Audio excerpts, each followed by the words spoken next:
Corner of Night and Day by Mick Francis.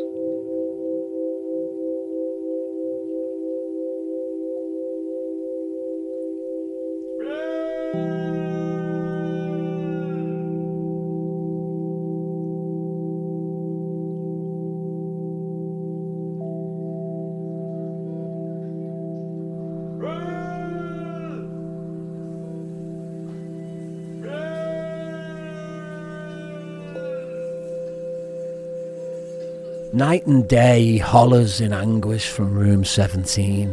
Just the one word, the one name which appears to haunt him. His desperate calls for Bill are often operatic, the screeching vibrato stretched out to climax in his abyss of nothing, which devours everything else in his memory. Lying in my hospital bed, I often wonder who or what Bill is. Does the patient simply wish to pay his bill in a busy restaurant? Have the waiters forsaken him to an eternal tick without a tock, to a moment of no escape, while he only wants to settle his bill despite the cold soup?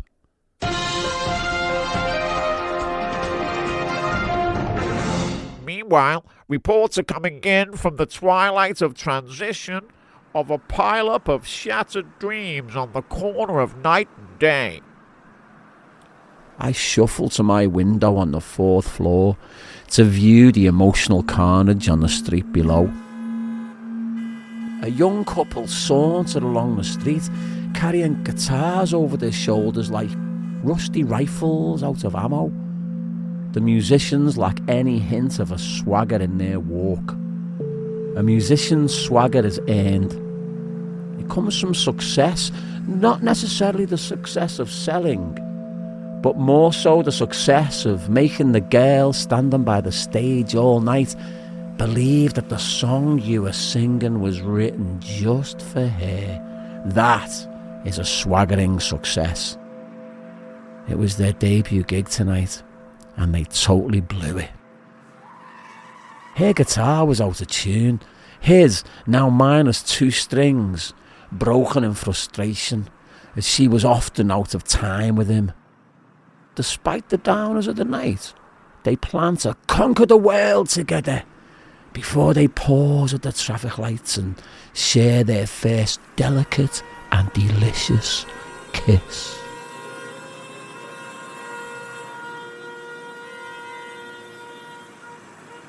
The musicians wait for the green man to appear before crossing the street. Every driver on the street below prefers green lights to red lights, of which there are plenty to huff and hiss at.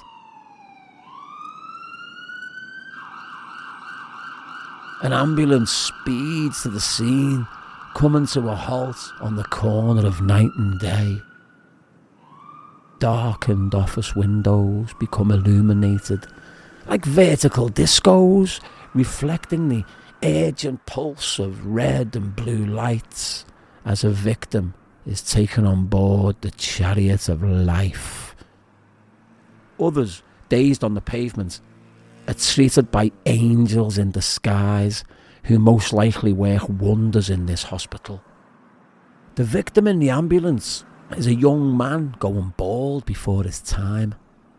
The stress of that alone is enough to sap his will to live on a bad night out. But this was no failed death wish. The man was simply attempting to cross the street when a Jaguar pulled a U-turn in the wrong place at the wrong time, knocking him to his knees as he gripped his brown leather satchel to his chest. It could have been worse, of course, and it was, taking into account the night he'd suffered through.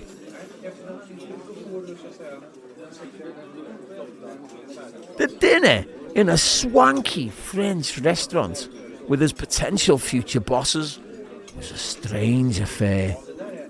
Subtle but brutal insults were dumped on him by both cackling boss men. Who, in this day and age, wears a cravat instead of a tie? What calibre of ponce carries a satchel instead of a case? What's in the sacred satchel? Perhaps an Agatha Christie murder mystery, or a cracked Victorian doll, which always brings the man luck of one sort or another. His attempt at conversing in French with the waiter was laughable to the boss men. Little wonder that their orders would not be a top priority for the waiter, seemingly flushed with impatience as he eyes up the knives on the table. Not sharp enough for his liking to slit a throat. Everything was the man's fault. Everything! He'd been invited to dinner in order to be let down gently. The decision had been made that the job was not to be his, and that it was all his own fault, all because of a U-turn by bloated, bullying boss men. He excuses himself to use the men's room where he whimpers in a cubicle. He can hear the familiar bullies in his head shout, "Man up, you big girl, big blouse."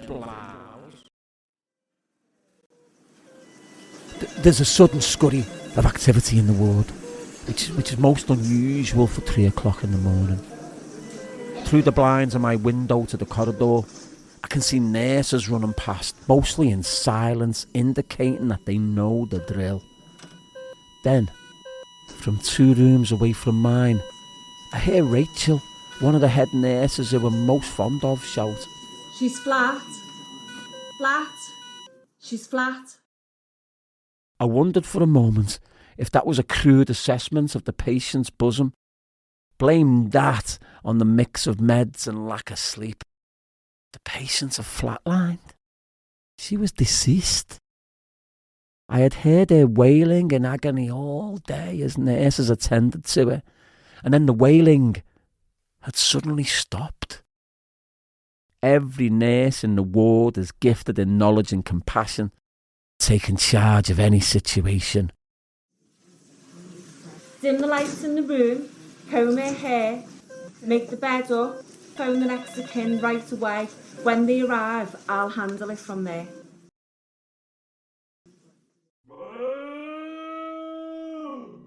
Shouts the man in room 17. I get the impression from absolutely nothing that he's been a lifelong disciple of the Rolling Stones. I imagine in the early 90s on a London street, the man spotted former Stones bassist Bill Wyman, surrounded by pushy photographers and yelling reporters. Bill was tired of the usual questions related to his failed marriage to Mandy Smith. The man in room 17 had little interest in that, but he did have questions, and this was perhaps his one and only chance to get answers. Oi! Wyman!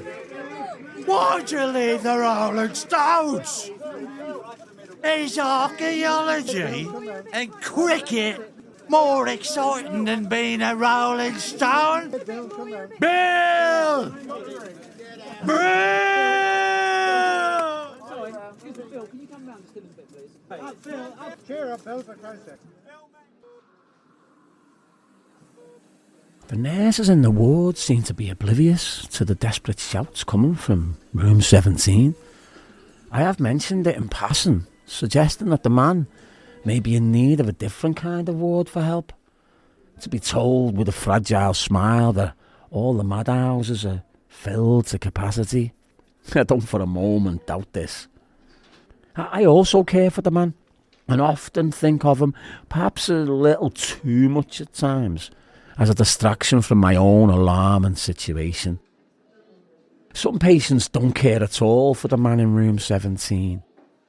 One youthful lout frequently stomps up and down the corridors, cursing the ward as being hell on earth. He rants and raves at ants and graves which get under and over his thin skin. He shouts at the noise of the tossing machines, of the endless loop of the beep and the buzz. He yells at the squeaking trolleys, at pills and food which only serve to feed his rage within his cage. If he wasn't such a total knobhead, shouting at nurses who never shout back, I might wonder what his ailment is, but I don't care. Elderly patients are quite the opposite. There's nothing left to shout about. They're a giddy bunch as they share among nurses and neighbours in the ward their love of the yummy desserts on offer 3 times a day. Strawberry yoghurts, carrot cakes, or tubs and tubs of vanilla ice cream. All such heavenly treats.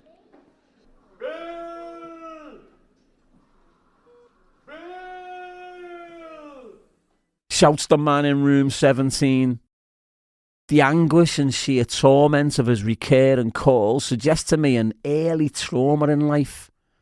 I imagine both Bill and number 17 were among 3 million children to be evacuated from cities to rural English havens at the outbreak of war in 1939. Number 17 had come to the train station with Bill, his best friend in the whole wide world. Bill was to be evacuated to the Cake District. This is all that Bill had been told of his impending adventure, his destination, the Cake District.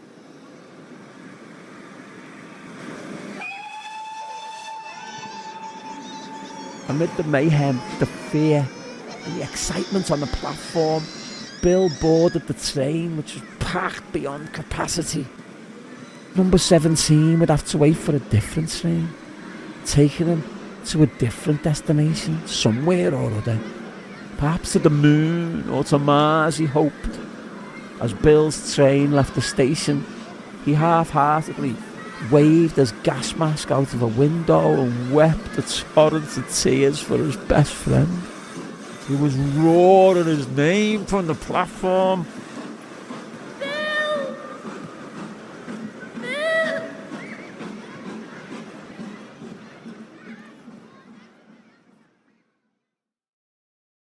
They would never meet again.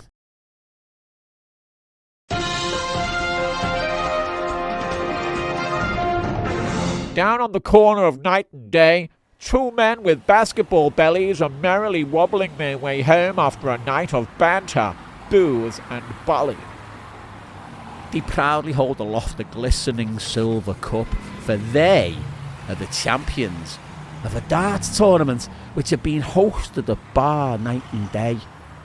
Feeling like rock stars, they sing a few lines of a few Oasis songs before drifting back into yet another sloppy chorus of Queen's "We are the champions, my friends."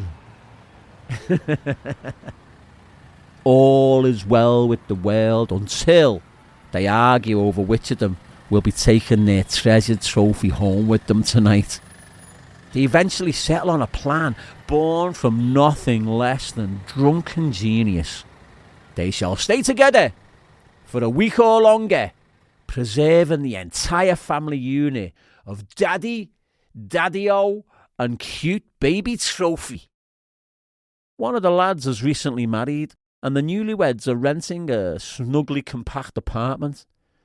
His missus puts up with no nonsense whatsoever, and he'd never hear the end of it if his mate was slouched on the pristine new sofa for a week, or heaven knows how long, cradling the Trophy, softly singing sweet lullabies, softly singing sweet lullabies to it. The other bloke lives in a flat held together by cobwebs, a cloudy carpet of dust and indelible stains of grime and slime. The swing of a wrecking ball to the place wouldn't result in much notable damage. The lads agree that staying together in this pitiful pit with their Trophy beats the likelihood of constant nagging and finger wagging from the missus in the 1-bedroom kingdom. She will surely understand for they are the champions.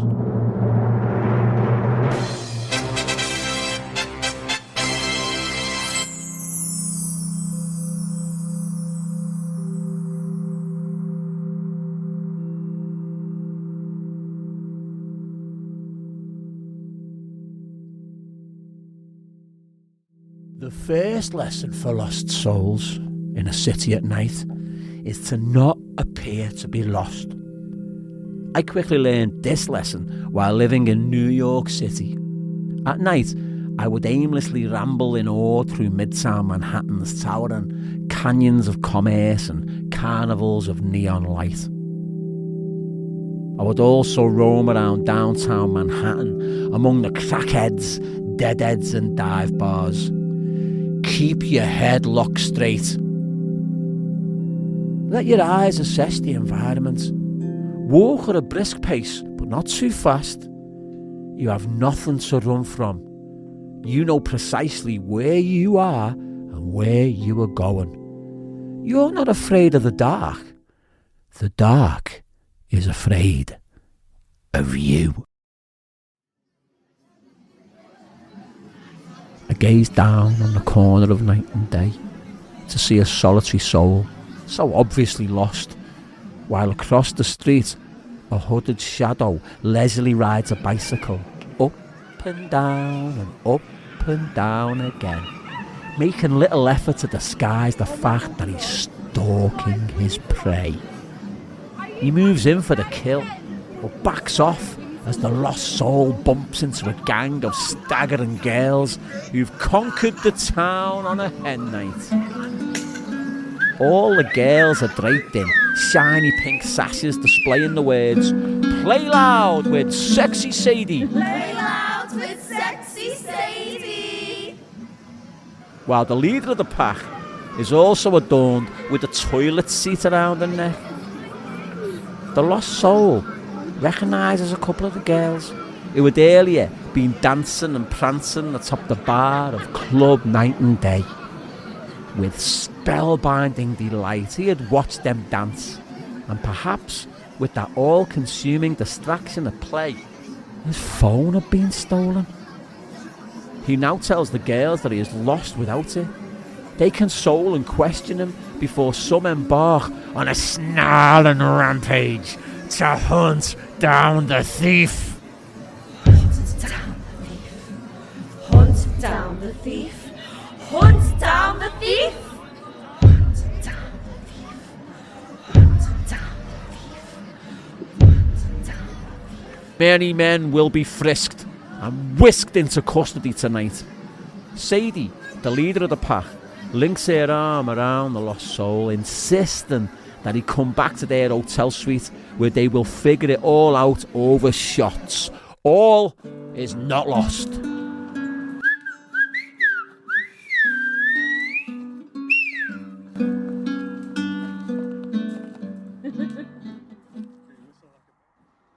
Considering that most people on the street are looking down at their phones, I'm at quite an ideal vantage point on the 4th floor of the hospital.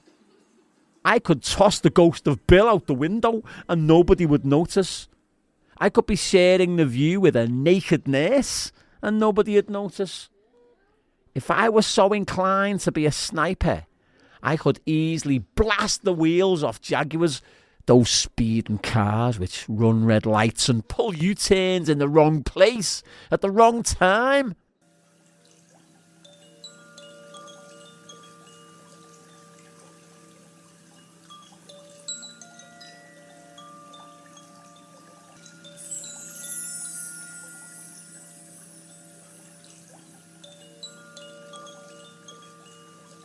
I am the Night and Daydreamer.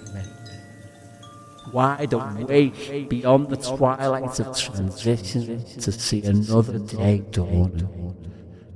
I am the Night and Daydreamer. Wide awake beyond the twilight of transition to see another day dawn.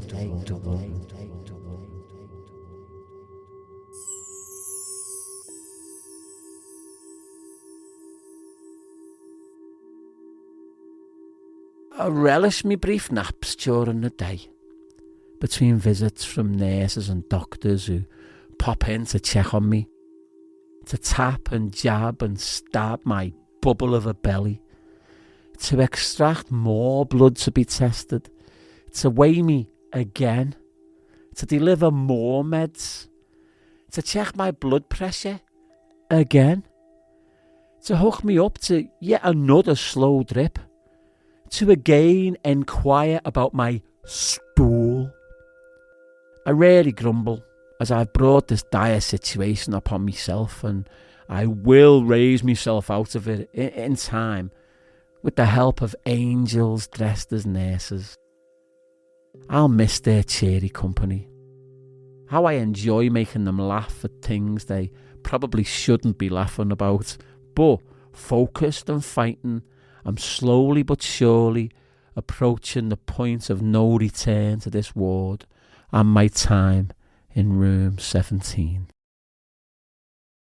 Despite feeling constantly exhausted, I never tire of gazing out the window from room 17 to observe the wonders of the world above and below, to imagine, to feel alive, and to know the rapture beyond this transition in the light of a dawning day which has never before existed.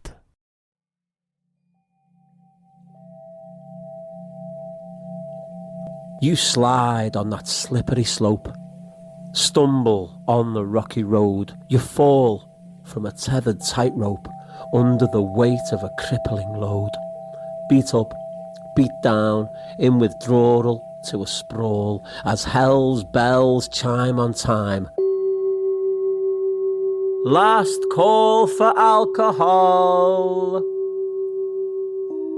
The fictions of addictions fear reality's bite, from the vomiting dragon or dead dog in your fight. Can you blame the poor critters in a refuge of quitters in the absence of all light? You need hate. You need crutches and subtitles, mate, as you yell into the jaws of the hellhound, "This must be heaven!" See what the hound sees as you fall to your knees. No closing time here after all. No last orders, gentlemen, please. Maybe you're God's beloved jester, Judas, the soul molester. Perhaps, just a thought, everyone else is always wrong and you were so right all along. The dawn light breaks, every dancing demon flakes, shedding skins like snakes in Death Valley. The demons have fallen from grace once again, and again, and again, and again. Just to be sure that heaven is nothing but a drunkard's wet dream, a shallow poisoned pool somewhere far off upstream. The poets scream that haunting old theme of morning has broken. Morning has shattered, scattered and battered their minds, their hearts and their souls with a pretty little ditty. Repulsed by this city, alien to the lure of black holes. A fool's hope of salvation, now dust in the dark where you believe you truly belong. But maybe you're wrong. Maybe you're wrong. Maybe, just maybe, a flicker of light might just extinguish the night. Maybe you're not so afraid of the dark. What if the dark is afraid of you? When you let go and bask in the light, when you learn to begin to be you once again. Take it easy and slow. You may come to know it was darkness howling, starving and lusting for just the delight of a bite, boiling your body and mind. And what did you find? What did you leave behind? Stumble onward, dear friend. Walk on. Take it slow. Take it slow. Your steps may surprise some, and surely yourself, but you don't surprise me. You never have done, for I've always known you as the light of everything and everyone. Even the great god Solnav and divine goddess Satnav get lost in the haze, in the maze of that material, worldly, cynical phase. Let your mind go. Wander way over yonder, where it weaves tapestries of tangling static, tangling static, tangling static, tangling static, static. Sing demons of distraction to sleep, with a lullaby known to all who dare peep through the veil between here and there. I've got news for you. You happen to be everywhere. You who has come so very, very far. So twinkle, twinkle, little star, for there you were. Now here you are. Standing tall and proud, crying and laughing aloud, I will walk with you at your own pace, for recovery is nobody's race. But remember the traveller still lost in the dark, who may now find their way by your guiding spark. You have hands to reach, wisdom to teach, to desolation angels trying to cope on that breaking tightrope you have crossed.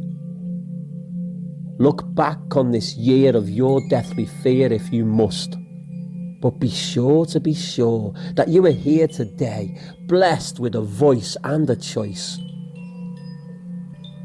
Forever yours, love from the light.